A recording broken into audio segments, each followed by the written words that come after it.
Build Health International is many things, but above all, it is what we call a design and build nonprofit organization, which is pretty unique in the nonprofit sector. We don't really kind of fit under any one umbrella term, but ultimately our goal is to really enable dignified, affordable, and high quality healthcare for all.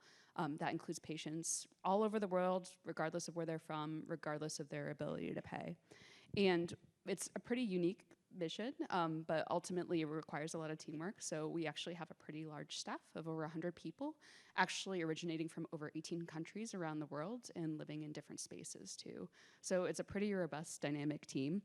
However, we all work together to essentially plan, design, and eventually build healthcare solutions in primarily low and middle income countries. So that's a really important factor just to kind of think about as we're going through this presentation. And in the past 10 years alone, we were officially established, I want to say, in late 2013, 2014, so coming up on our 10-year anniversary, which is super exciting. And in that time span, we've actually completed over 200 projects in almost 50 countries. So we've been very busy in that last decade. There's a lot been going on, which you'll probably get to see a little bit tonight as well. And essentially, we have a bunch of guiding principles because obviously to do this work, it requires a lot of collaboration, skills, backgrounds, et cetera. But to really accomplish that work, we really pride ourselves in our relationships, right? So BHI is one organization. However, we have multiple partnerships in countries all over the world with different nonprofit organizations, with local governments that are all trying with the same goal to strengthen healthcare systems around the world. And that can be anything from building a new clinic or a new hospital to working on infrastructure and oxygen. So there's a lot of different components that I'll go into that. And so with our partners, we really work to develop clinical and operational plans, as well as budgets for those plans, right? Because there's a lot of funding that goes into that work.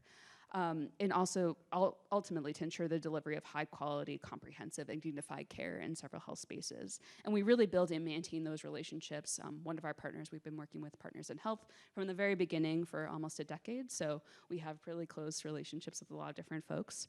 And in tandem with those goals of actually strengthening healthcare systems, we leverage local workforces, right? So it's not just BHI going in one space and just working there. We actually hire a lot of local laborers from communities who are going to receive the healthcare solution that's going to be built in their community. So that's really distinct about our work. And we also offer training in the latest construction and maintenance methods and making sure that that knowledge really stays even long after Build Health International is no longer in that space. And then in addition to all of these things, I know we do a lot, we put a really big focus on renewable energy sources too and sustainability, making sure that local resources are utilized to their maximum potential, being really creative and problem solving. Obviously some areas don't have the resources that we'd be accustomed to in the United States, and working with those communities to make sure that they have access to those pieces, while also considering environmental and carbon footprint pieces. And all at the same time, making sure that those are cost effective. How can we do more with maybe less money, and how can we make that cost effective? We'll talk a little bit more about BHI's history, but as I mentioned, we're about 10 years old. But our origin started in Haiti following the January 2010 earthquake. We were founded by Jim and Sarah and Dr. David Walton of our Partners in Health.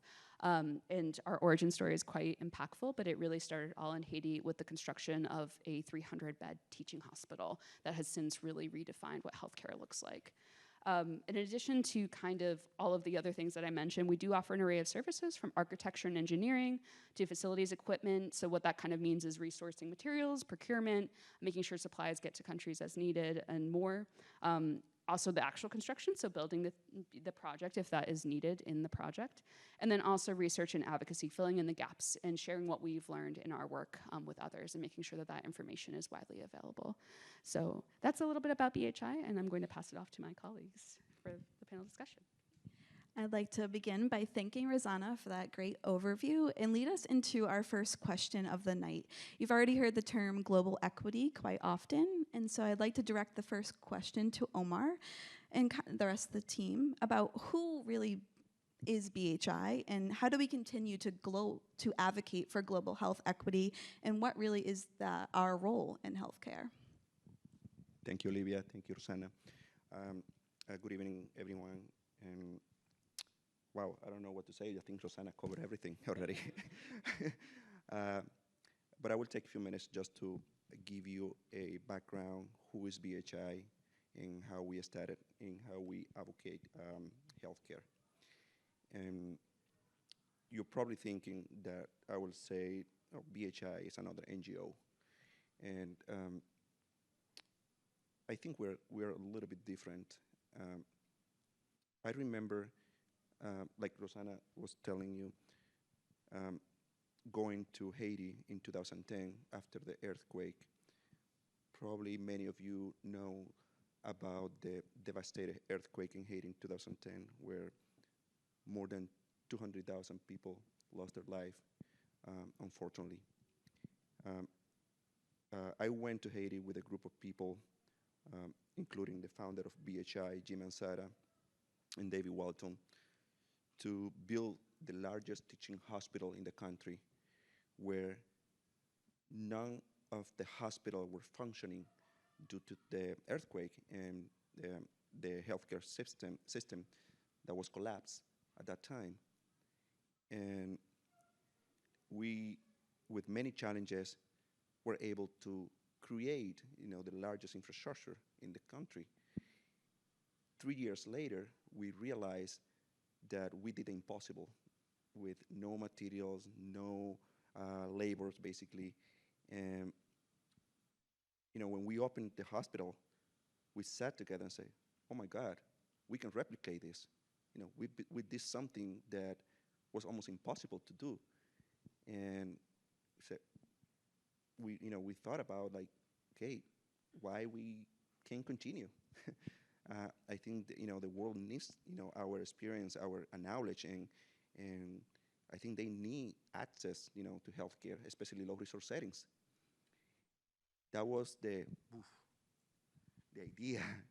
um, the moment that we decided, okay, we can continue that. That was in 2013, and we continue working in Haiti for a few other organizations, helping them to improve and access to healthcare. In 2014, we decided to formalize Build Health International. And I remember that when we started getting more involved in global health, then we start thinking about, okay, we're building, we're designing, we're doing a lot of things in paper, but how can we create a sustainable system? Because we work for, in low resource settings, in poor countries, and where the healthcare system and infrastructure is vulnerable. How can we create something that partners, government, entity, or another NGOs can sustain over time, especially when they operate this facility with donated funding. So we started brainstorming about, okay, we need a sustainable system. We need engineers. We need more architects. We need also a warehouse where we can rely on shipment, so we can ship our own materials, and with getting a low cost from different countries and sending those materials to those locations so they can have at least good quality material. And 2015, we had a whole system created here in Beverly, Massachusetts, BHI, serving at that point maybe 3 or 4 countries. Haiti, one of them, maybe 2 or 3 in Africa. And that was the beginning of BHI.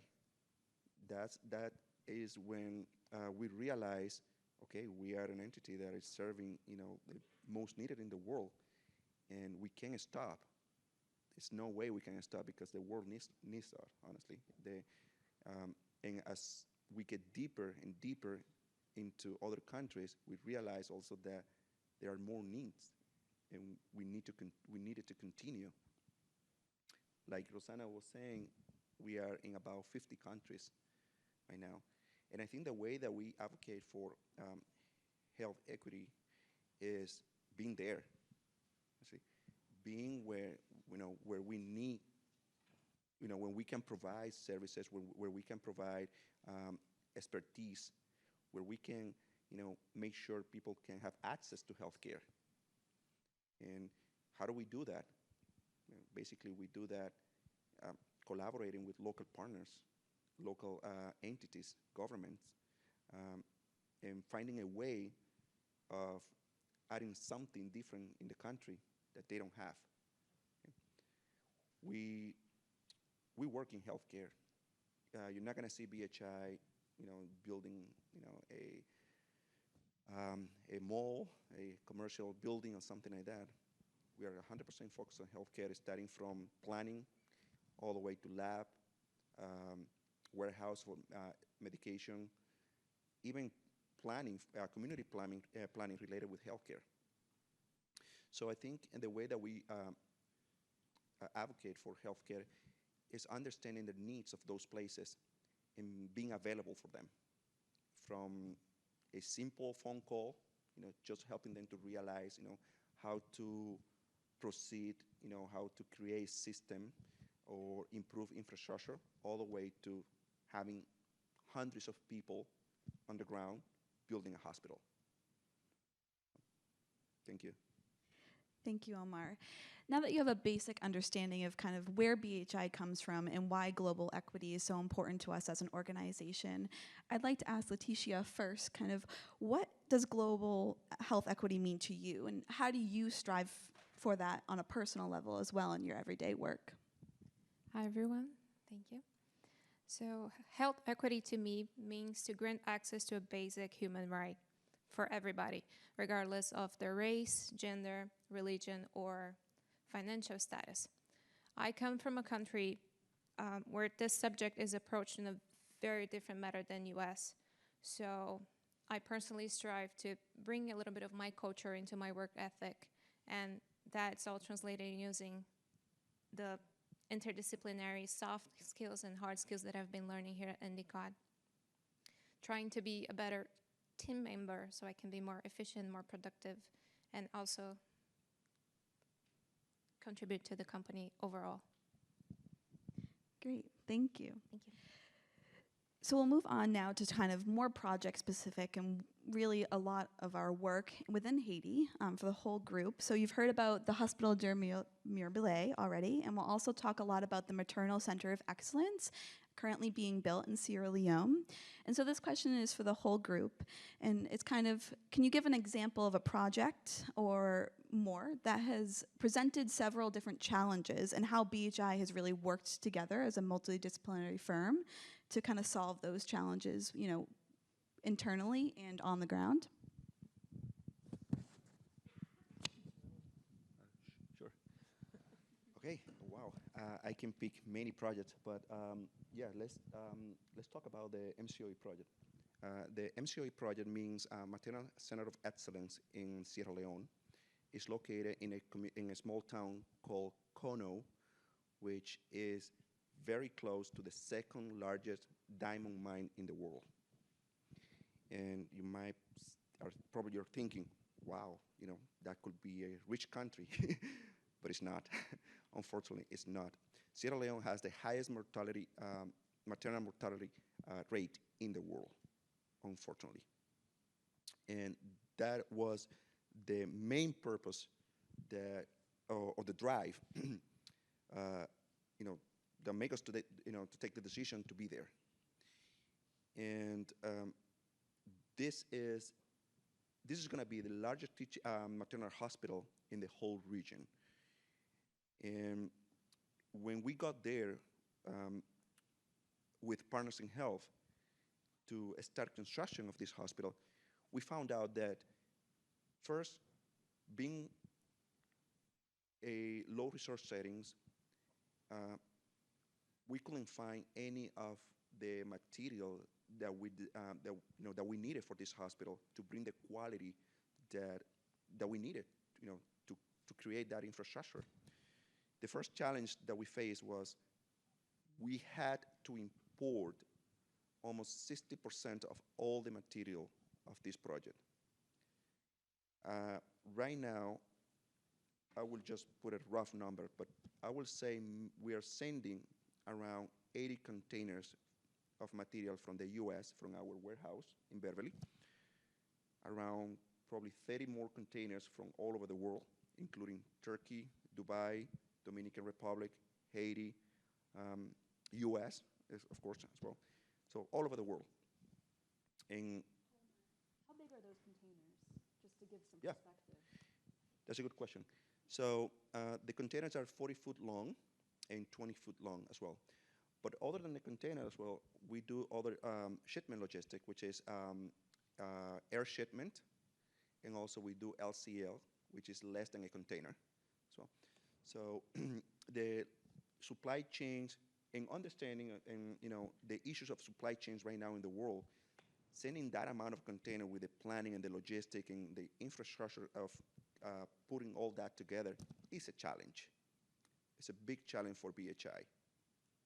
Okay, so I think the first challenge that we faced was, not having the right material in the country. The second challenge was workforce. Okay. And workforce here in the U.S., for example, you can find everywhere. I used to work here in the U.S., and if I needed a carpenter, I just go to the union, or 2 blocks from my house, and I would get a good carpenter. Perfect. In those countries, low resource settings, no, never.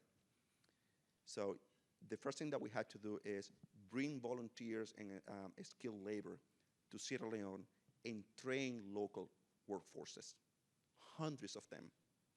After we did that, okay, we had an infrastructure. But and what I mean infrastructure, we had a team. But now, as we evolve during the construction, we're facing new challenges. We're getting into the finishes, we're getting into a more specialized areas, like HVAC, like electrical, mechanical, ORs, so more complexity in terms of the building. So we need to send different groups to those locations and train other people, as we move forward. And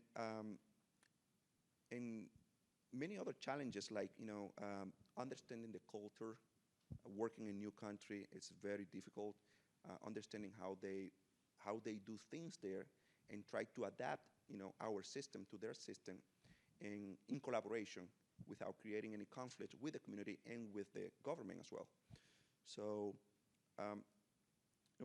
I think it was a process of really navigating around something that we have to create from nothing. And we made it. We made it, we create that system. Right now, the Maternal Center of Excellence is about 30% built, and we expect to finish the project in about 2.5 years from now. And I feel proud of this hospital and being part of BHI, because this hospital will serve more than 8 million people in the region, especially women and child. Thank you for that insight, Omar. And it really will change the healthcare scenery there in Sierra Leone, and gives those citizens something that they've never had access to. Jay, do you have anything to add? I just want to add to this, though, that at the same time that we have to, there's all this logistics around importing things from abroad and training the expertise and even bringing expertise. There's another aspect, which is how do we make these projects such that the users, the end users, feel like they're a part of it, that they are, that it belongs to them. And how do they appropriate the spaces so that we're not coming in with some kind of Western idea of what a hospital is, but what is it for them? So, the kinds of spaces, whether they're more sort of open, welcoming spaces for families, because a lot of patients come with the grandparents, the grandchildren, whatever, where families can gather in courtyards or covered spaces while the patients are being seen or being treated. These are important cultural aspects, but also, for instance, one of the great problems of hospitals is getting lost in them, the wayfinding. And for instance, in Sierra Leone,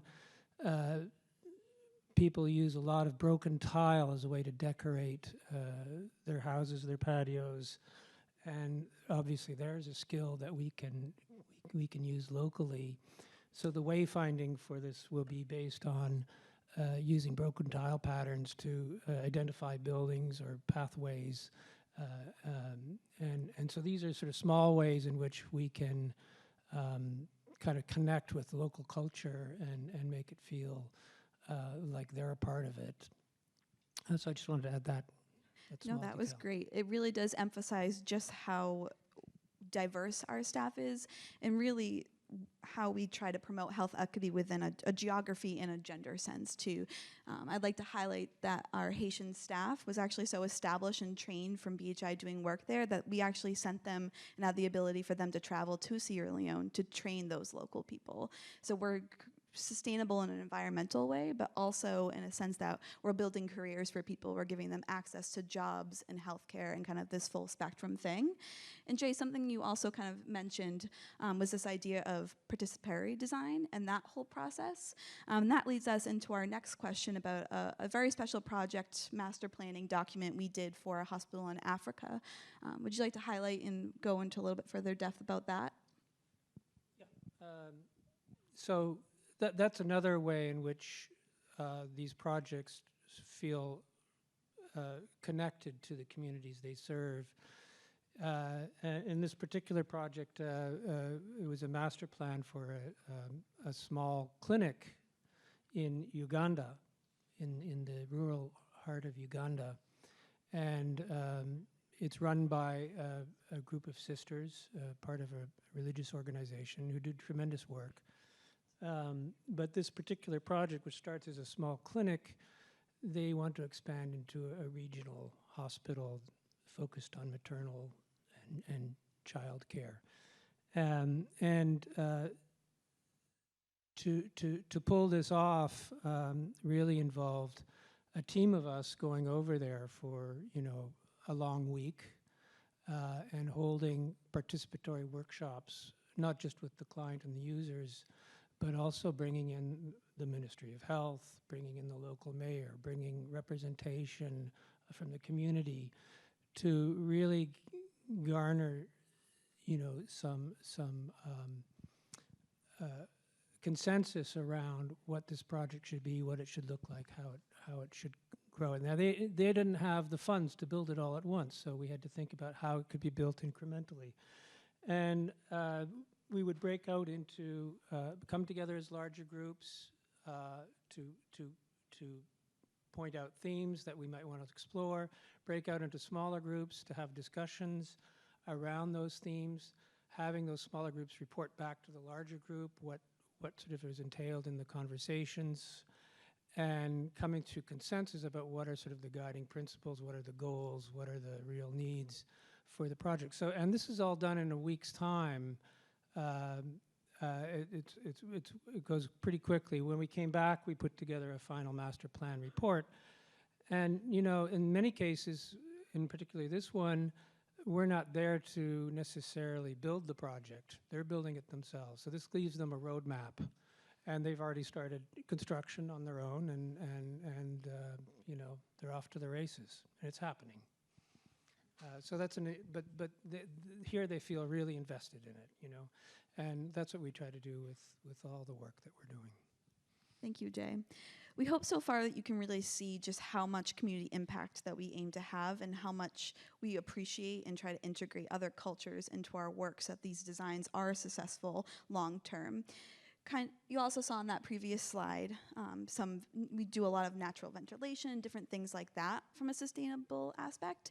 And so the next question for the group is, in what ways does BHI decolonize practices by building this healthcare infrastructure? And also, how does our work promote various forms of the sustainability overall?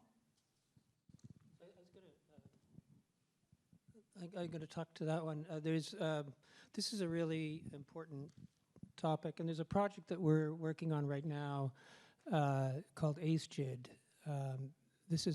So it's not a hospital, it's actually a research center that's dedicated to genomics and infectious disease. And this will be the first center of excellence for this kind of work in Africa. Normally it's outsourced here to the US or Europe, but of course the sources of many of the pandemics that we've been experiencing, whether it's Ebola or SARS, and then more recently COVID, are coming from rural areas, and also from, well, two of them from Africa. And so this gentleman, Dr. Happy, is setting up this center, this research center. It's in partnership with Sloan Institute at MIT. Here, the idea is to reverse the brain drain. I mean, if we want to talk about decolonization, it's not us coming in and having all the answers for them, but them developing the expertise in situ and taking ownership, within Africa itself. So this is a really important project that is also now just under construction and will be very impactful on the African continent. Can I mention something? Yeah. For us, we're not looking for to get to a country or establish a relationship with a partner and do everything. Do planning, design, construction, and operate the facility or help them to operate the facility for 20 years. That's not what we're looking for. What we're looking for is to understand their needs and help them, okay? So that being said, even if we collaborate with a partner just, with the planning phase, or even just helping them to ship some medical equipment there, and collaborate with the local people, with the local resources, it's also important for us, okay? Because we don't want to create a structure that a hospital, a partner, depend on BHI for 100 years. That's not sustainable. Okay? We need to break that pattern. We need to create a culture that we transfer the knowledge that we've been getting for so many years and leave that legacy there, leave that culture there, and they can continue doing that for other people, other entity. Maybe crossing the border and doing the same thing, the same concept. So with this hospital, with the research facility that Jay was talking about, we were involved in the design process. We're helping them with the construction management as well, but we're not building, but we're there for them. We're working along them to make sure they build this facility and they get it to the end, and we will support them as much as possible. So it's and we're not looking for to get more projects or to get more work. That's not the BHI goal. The BHI goal is create an impact no matter what. If we're 100% involved, we are 5% involved, it's create the impact to the end users. Thank you so much, Omar. I'll pass it to Rosanna now to prompt our next question for the group. Awesome. Thank you so much, everyone, for your candid responses about our projects. We're actually going to shift gears a little bit, and we're going to talk about the people on stage and kind of what drives them to do this work. Actually, before I do that, is just looking at the audience, who here is about to graduate or is going to graduate soon? Oh, so many hands also on stage. That's awesome. So I'm sure you've all started thinking about careers and maybe what industries you really want to do. And this next question is actually directed to two of our Endicott folks, Leticia and Olivia. And I'm going to ask them, why did you choose to work for a nonprofit organization over a for-profit organization? Yeah, I can start. So I know we're throwing a lot of nitty-gritty details at you guys, and for a lot of you who are graduating, there's so many opportunities and options out there. If there's one thing I would like you to leave with tonight is to understand that there is people out here doing this work and there is opportunities out there. When I was at Endicott, we were always taught, and it was so heavily emphasized through the curriculum, that design can truly impact a user group of any kind, their health, their well-being, and it's not solely just aesthetics. And so through my internships and volunteer experiences and even studying abroad, I was constantly going back to the same question. Why is design only for those that can afford it?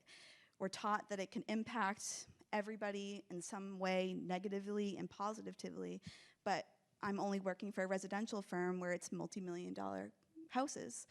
And so I chose to work for a nonprofit and return to BHI full-time because they provide design services not only for those in need, but they use design, as we have been talking about, as a catalyst for community development and to strengthening struggling or essentially non-existent public health systems.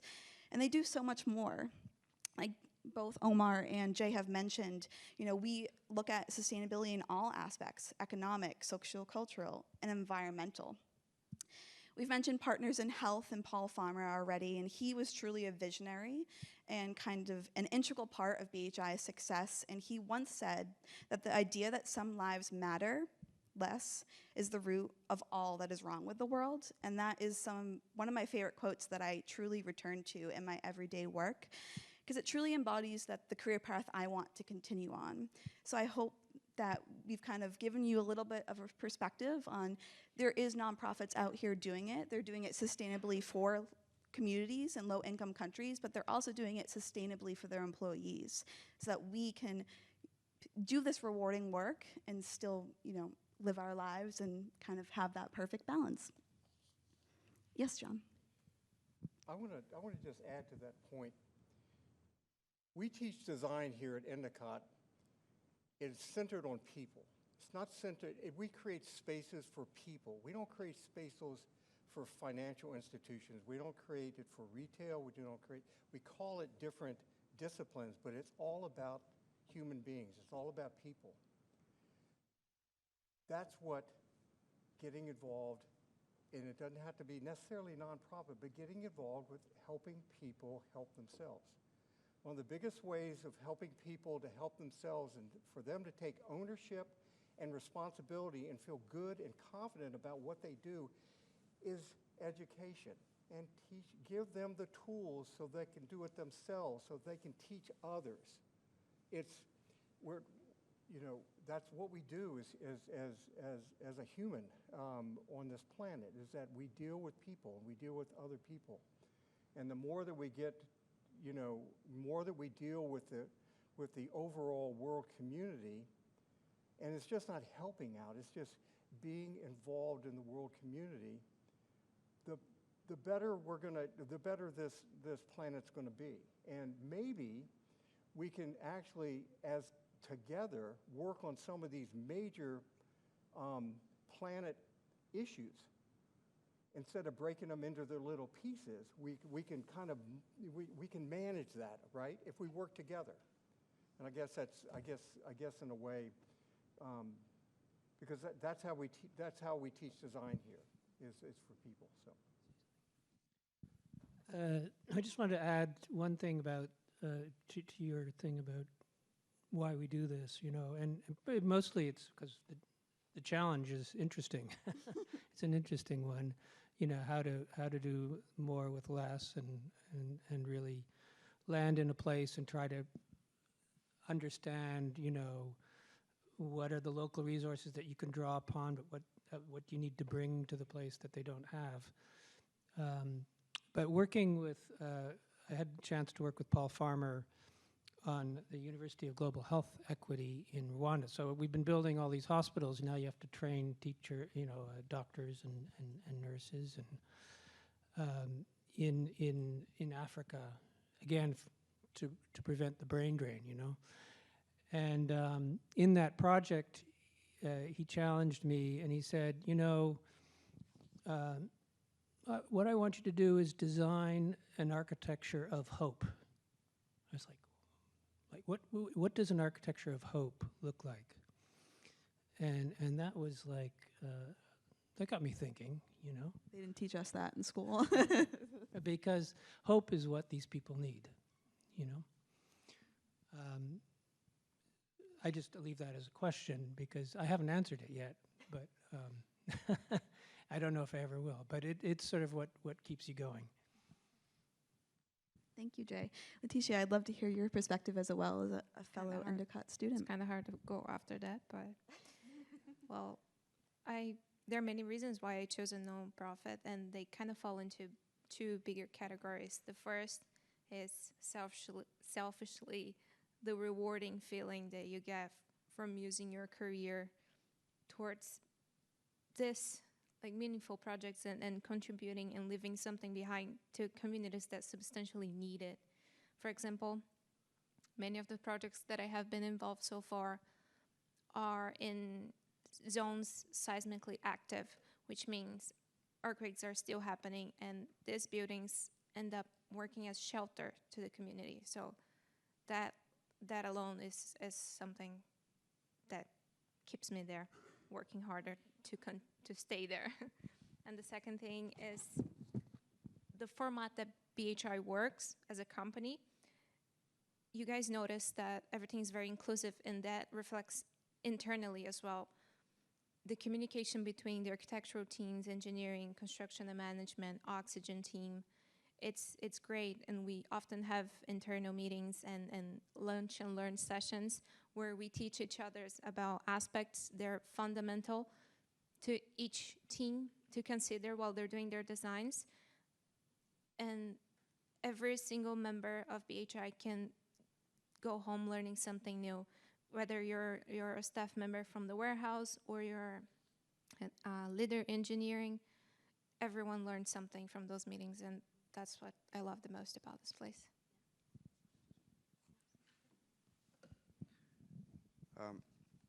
I just want to take 2 or 3 minutes, and I will share with you a personal experience about me and what really drove me to work in an NGO like BHI. It really touched my life, and something that I don't share too often. But back in the day, in 2010, when we started building the National Teaching Hospital in Haiti after the earthquake, I'm a civil engineer, and I was in charge of doing the excavation of the site. And I remember that one day I was digging one of the foundation of the building, and I found groundwater, water coming out of the ground, and like spring water. And in the community, they had a lack of water. And I noticed that the next day, I saw a lot of people coming from the mount to the area that I found the water, just to get clean water in buckets, in 5-gallon buckets, so they can cook, they can take a shower, or they can, for regular things. And I said, okay, that's interesting. And because that touched me, I said, okay, let me just accommodate that area. I pour a little bit of concrete around, make it accessible, and make it nice for the community. And I allow them to come every day to collect water, which is fine. And I remember for 2.5 years seeing one woman, one girl, actually 14, 15 years old, something like that, coming down every single day to collect water. A few months later, I noticed she was pregnant, 14, 15 years, something like that. And she was pregnant. And a few months later, I also noticed that I never saw her again. She never came back, down to the project to collect water. And that was, I was a little bit concerned about that. And I went uphill to her house and I went to talk to her parents and see, if she was fine, if something was going on. And unfortunately, she died on her bed, pregnant. And the reason was because she didn't have access to health care. And that really touched me because I have 2 boys. I don't have a daughter. I don't have girls. But if I do had one, I will never want to see one of my daughter in that condition. I want to see every woman in the world having access to health care and being able to deliver a child, as we all here in the U.S. have that opportunity.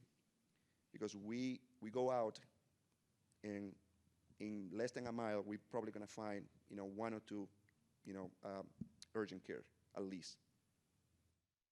And so that was one of the things that really touched me. And at that point I said, okay, I'm building this hospital, but I think I can do more.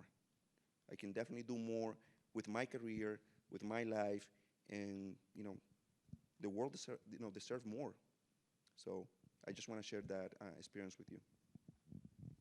Thank you so much, Omar. That was a wonderful story to share with the audience, and a kind of a good note to end on. I like to transfer into the Q&A portion of the night. If anybody in the audience has any specific questions they would like to ask us, or any specific terms or things we used up here that you would like us to further elaborate on, we're more than happy to share.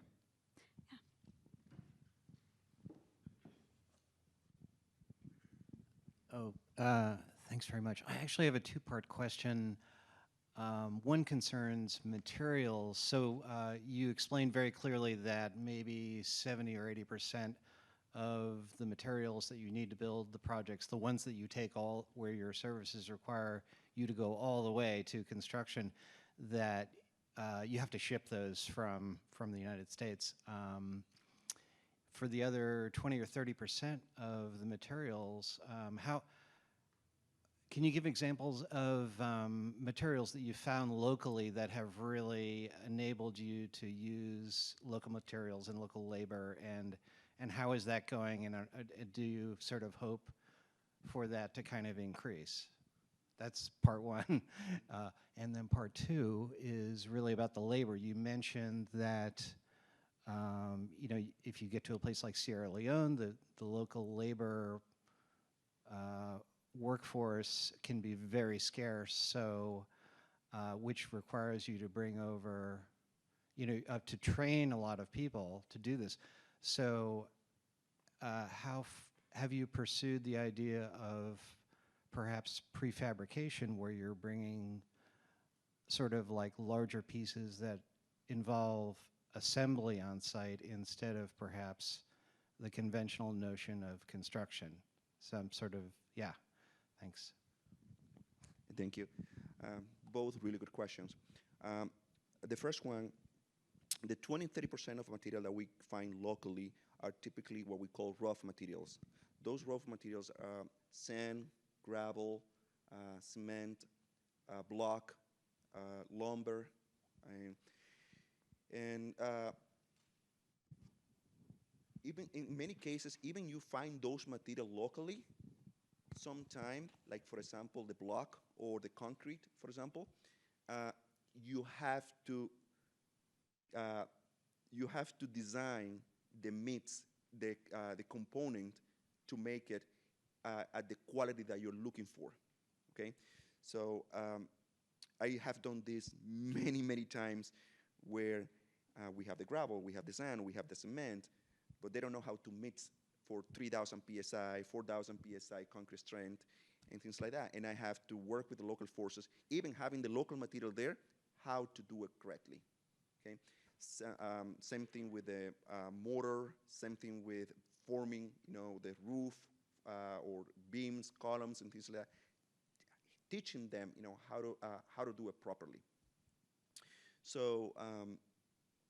It is, we find a lot of things locally. There's, it's possible. In certain countries, even more than 20, 30%, we find even, 40, 50, 60% of the material there. But also, it's not just to finding the material, but also is how to install it properly. So that's another thing that we face challenge as well. And I'm sorry, what was the second question? It was about prefabrication. Workforce and Yes. the idea of prefabrication. Yes, actually, we had a project in Bahamas, in probably 3-4 years ago, where we had to prefabricate the whole structure. The reason we had to fabricate the whole structure was because we couldn't find any of the material locally, because it is a small island. Bahamas is I think like 17 small islands. They don't have potable water, so they have to convert the salt water into potable water, and we couldn't find the material. Not enough workforces, because there's not too many people in the Bahamas. The cost per square foot of prefabricating a building, a hospital, it was a small hospital, an outpatient hospital, was about $300 per square foot. When we build a hospital, similar concept, design, materials, and things like that in low resource settings, the cost per square foot is about between $150 to $225 per square foot. So cost has a huge implication on how we approach the construction. Okay, and also the prefabrication, which is also it's good, especially fast. You do everything in developed country, and you just ship and install and put things together. It does require another level of a knowledge of how to put a building together, how to connect things, and also the complexity about the installation. We need big equipment like cranes, that create a lot of challenges on site. And in many countries, like Sierra Leone, for example, it's hard to find a 300 tons crane. When here in the US, with a simple phone call, I will have a 300-ton crane in my backyard tomorrow. But in Sierra Leone, not even close. So that's the reason that we typically do with a traditional construction. It's more about cost and accessibility in terms of equipment. There's another part of it too, of course, which is that if you prefabricate things, you're not really training local workforce, providing skills. But there's another thing when we talk about importing and relying on local. One of the areas that we really try to work on, and it's maybe a small thing, but like for instance in Haiti, one of the things that they have a great talent for is metalwork. And in the Mirabelet Hospital and some of the images we've shown, you may have seen some really ornate metalwork. And so these are crafts and skills that we try to integrate into the projects, and whether it's for the railings or the gates and so those are areas where you can really kind of draw upon local craftsmanship, and really sort of help promote and maintain those skills. Great, thank you both. Is there any other audience questions that we can answer? Great.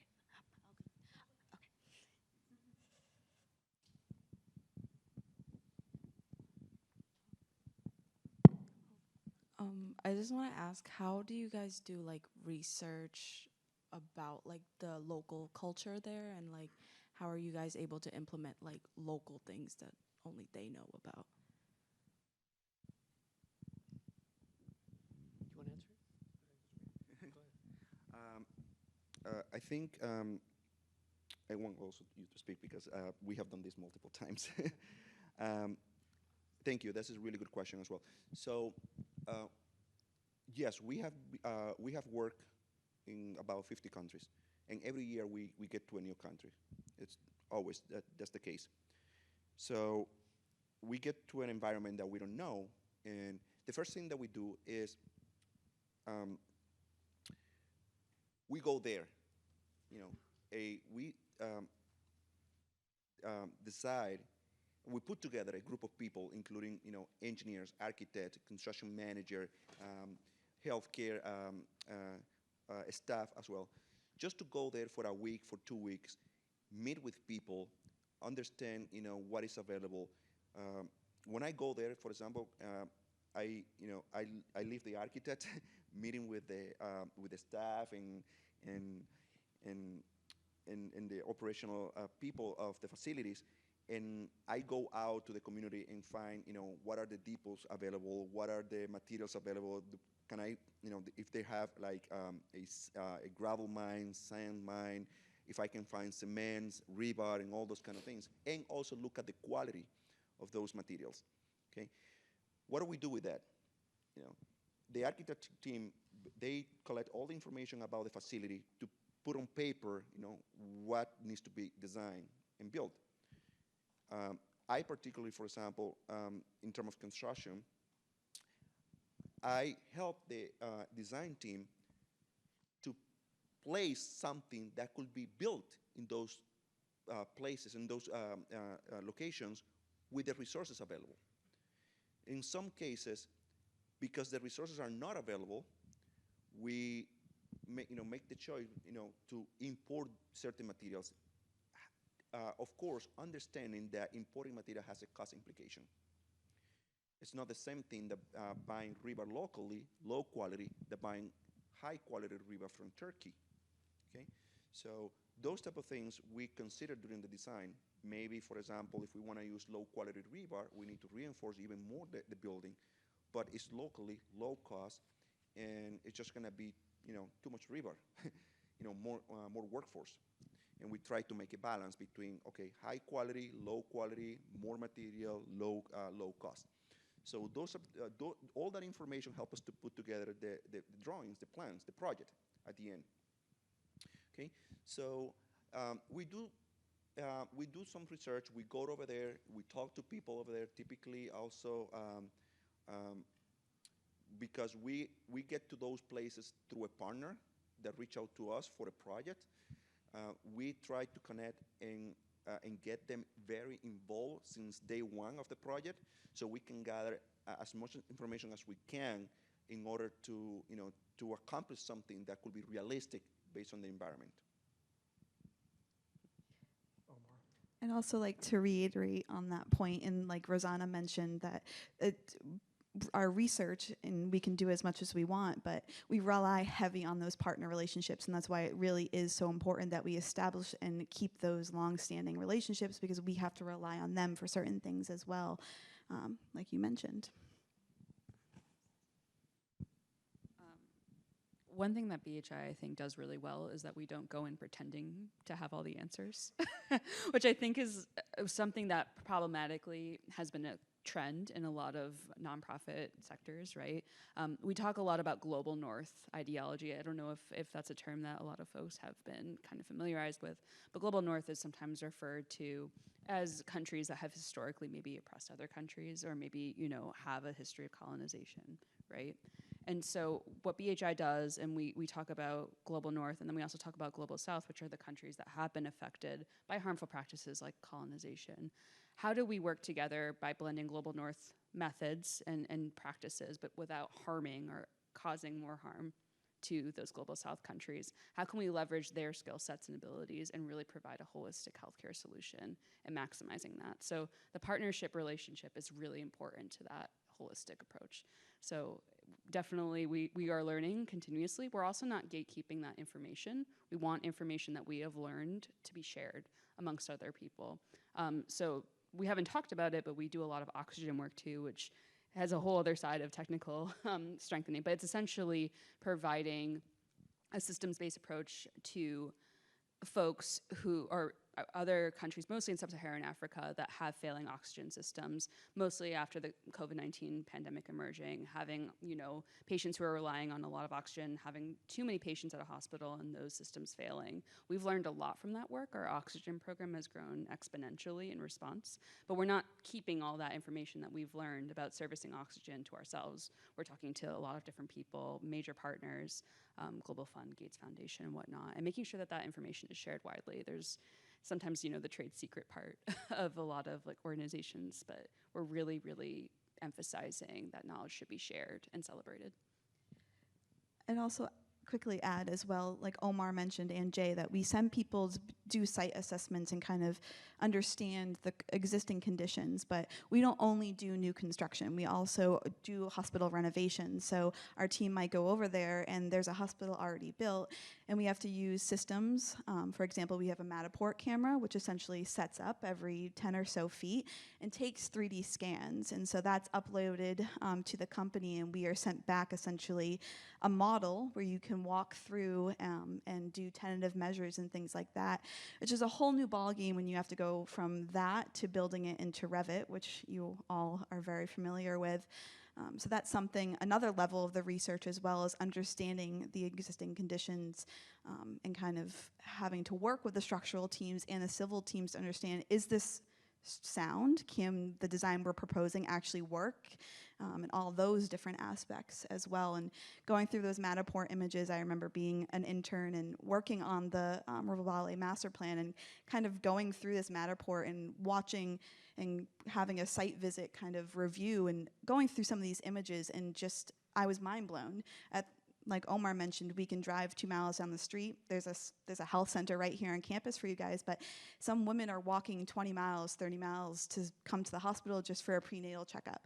And just small things like this, waiting rooms that are outside, and women are sleeping on the floors, and all those little things that we might not think of that are really crucial in that research aspect as well. So, Can I just add something to the research though too, which is there's the technical research, but there's also, I mean, if I hadn't been an architect, I probably would have been an anthropologist.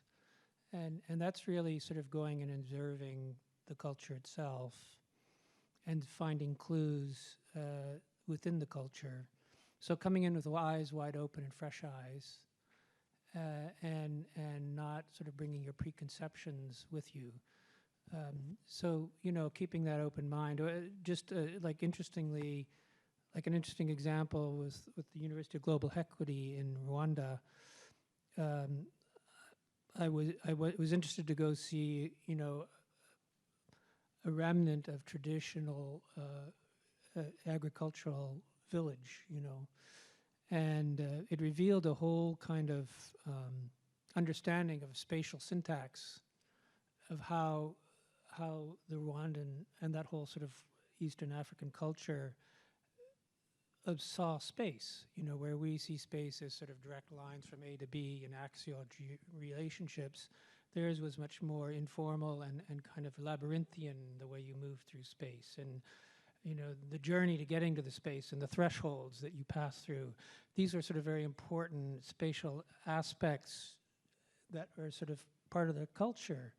And so to design spaces with that in mind became very important to actually the whole spatial structure of the University of Global Health Equity. And I think it has been quite successful because of that. absolutely. I'll add one more personal note, and then we'll go to you, John. You might have saw Cure Ethiopia, a few projects we work with. It's one of our partners. They work with pediatric hospitals and physical disabilities within the African continent. And one thing that blew my mind, again, I was an intern and sitting on a meeting just observing to get that experience. And we were talking about whether or not the windows in the new inpatient wards should be operable. We were proposing fixed windows. And one of the lead kind of people from Cure said, well, we can't have that. The children, they won't like that. It's not something that they will be able to heal. They'll be stuffy, they can't. And I remember someone, you know, kind of resisting back and kind of saying, well, this is what we're proposing. And like Rosanna said, we're consistently learning. He said, you have to remember, these children are coming from villages where they're used to sleeping in open air structure. They're used to sleeping on the ground. They're not going to be able to heal if they can only hear machines beeping and people up all night. They need to open the windows. They need the natural ventilation. And so it's even small things like that where the research comes in heavy, and it's just, again, all those considerations that really play into the success of BHI and the projects we do. John, I know you had a note to add as well before we move on. On the conversation, saying that that's what we do as a precedent study. It is a research into the cultural aspects, music, the arts, the way that the existing structures are placed there in certain cultures. The door head is lower in a residence. So when you go in, you duck down. So it's a cultural aspect of giving obedience to the family that you walk into and everything. So those are the types of things that you do when you study all these different aspects, and that's where you collect. It doesn't change from school to reality. You still do the precedent study, you still go through the research, you still kind of analyze the local materials, whether it's wood or different aspects of it, and you work with the people, and you work with how they live and how they're going to use the projects and how they're going to use the buildings and everything. I think it kind of cuts through that notion of we're going to come in and we're going to drop a world-class hospital right there for you, and there you go. You know, and then they go, okay, fine. And then what do we do now? But I think working with them, teaching them, working with the people, having them run it, having them own it, and everything. So. Yeah, absolutely. I hate to admit it, but those precedent studies they make you do in your studios, they do come in handy in the real world too. So I have like a comment and then a tag-along question with that.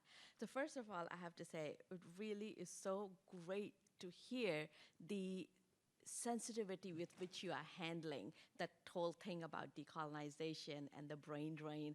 I love the way that you put that, because it is really real when you go into different parts of the world and you see that they're using Western methods of building that doesn't fit into, and what Olivia, you were saying about that window, you see that the temperature is really hot. And you see these high-rises that are going with inoperable windows, with huge glasses, and wooden floors where the culture is all about mopping with water because guess what? Because of the heat, you want the space to be cool. All of a sudden, now it's all crossed and now it's not working, but everybody thinks that that's moving upwards. That's desirable. So that's why I really appreciate your hearing that it is so you're giving so much importance to looking into that, because it's also about preserving that knowledge that might just be gone. So that was my comment, I just for that. But then on the other very practical side, as these buildings age, how are they taken care of, especially as BHI leaves that location? Is there the facilities, like how is that kept up? And also the craftsmen and the people that are trained, are they somehow, can they be tapped more into, like what happens to them? Like, is there a way to capture that?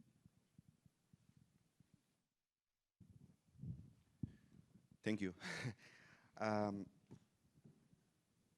So I want to clarify something that in when we establish a relationship with a partner, we do the best we can to establish a long-term relationship with them. That being said, I will say probably 80 to 90% of the cases, we stay in the facilities. And the reason behind that is because they see value in BHI. Okay? Maybe building new things, maybe supporting them with maintenance, repair, maybe improving existing conditions and things like that. But we do have certain cases where we go there, we build something, and you know, they don't see the needs of BHI to stay there because they can continue the work. But in both cases, our culture in BHI is that we work along with those organizations and teach them how to operate the facility, how to maintain the facilities, what are the products that we are using in those facilities in terms of warranty, in terms of installation, and we walk along with them constantly to make sure they are on top of those things, because down the road, as probably you all know, if you don't maintain a hospital, a building, or whatever, when things start falling apart, it's going to cost more money. Okay, and just to remind everyone, our partners, they work with donated funding. Okay, and raising money is not that easy. Okay, so just adding a little bit of resources up front, maintaining, being on top of the facility, being on top of the building, it just saves so much headaches down the road. But we do train people, we do train the operation manager, we work with the leadership team of the hospitals and the facilities to make sure they have all the information, they have the right tool. Even in many cases, when we build hospitals, we order extra materials on purpose, and we leave the materials there for them. So they have a spare parts, they have a stock for 2, 3, 4 years in many cases.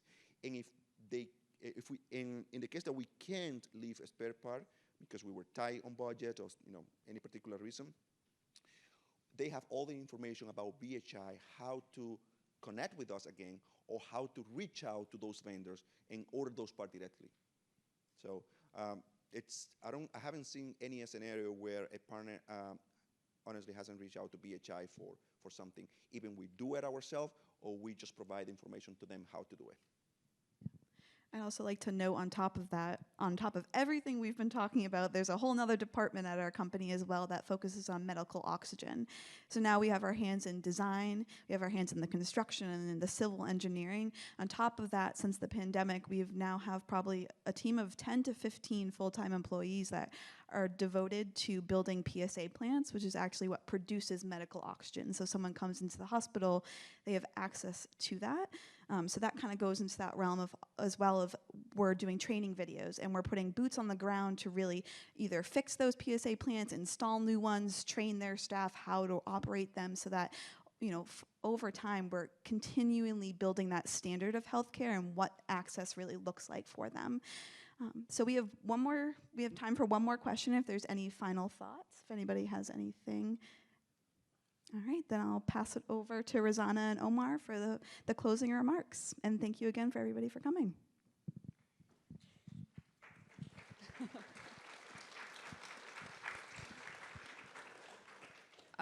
Echoing John Hale's wonderful introduction, I hope that at the beginning of the presentation, perhaps you had some preconceived notions about what global health equity meant, and I hope that this presentation maybe shed some light on that definition for you. Maybe it's changed since then, but we really appreciate you coming out and hearing a little bit more about our work. Omar, anything else you want to Sure. add? If you don't mind, I'm going to stand a little. Yeah. So, to me, the most important of this night is that you don't leave this room thinking that BHI is another architecture, engineering, and construction firm. I want to set the expectation that the world needs so much in terms of healthcare. And we're not going to be able to fix it all. I'm not saying BHI will do it, but I think we can change a lot. I think there is a beginning, okay, of changing the world. And we're just adding a little bit of that. I wish that many organizations like BHI, start doing the same thing, advocating for healthcare equity. And I think the world will be in a different place. Thinking about beyond our, jobs, our vacation, our, benefits, and thinking about, the next person, the one that doesn't have access to healthcare, the one that doesn't have access to potable water, the one that doesn't have access to food, or the one that has to walk, like Olivia was saying, walking 20 miles to get to a healthcare. I think, we have the capacity and the possibility in a certain way, sometime, just adding 2 hours of volunteers, sometime just, providing even ideas about how to improve the healthcare system, that will change the world. So we don't need to be full-time as an architect in an NGO. We don't need to be a full-time construction. We don't need to be a full-time construction manager or supervisor. I think even just getting in contact or with BHI or many other NGO like BHI and having the idea of having the wish of the desire to do something different, I think it's gonna at some point we're gonna change the whole world. So thank you so much for allow us to present BHI, what we do here, and please feel free to reach out to any of us if you have any questions, and we will be more than happy to spend all the time with you and give you more information, not just about BHI, but also what is, about what is out there in the world and how you can also collaborate in many different ways. So thank you so much.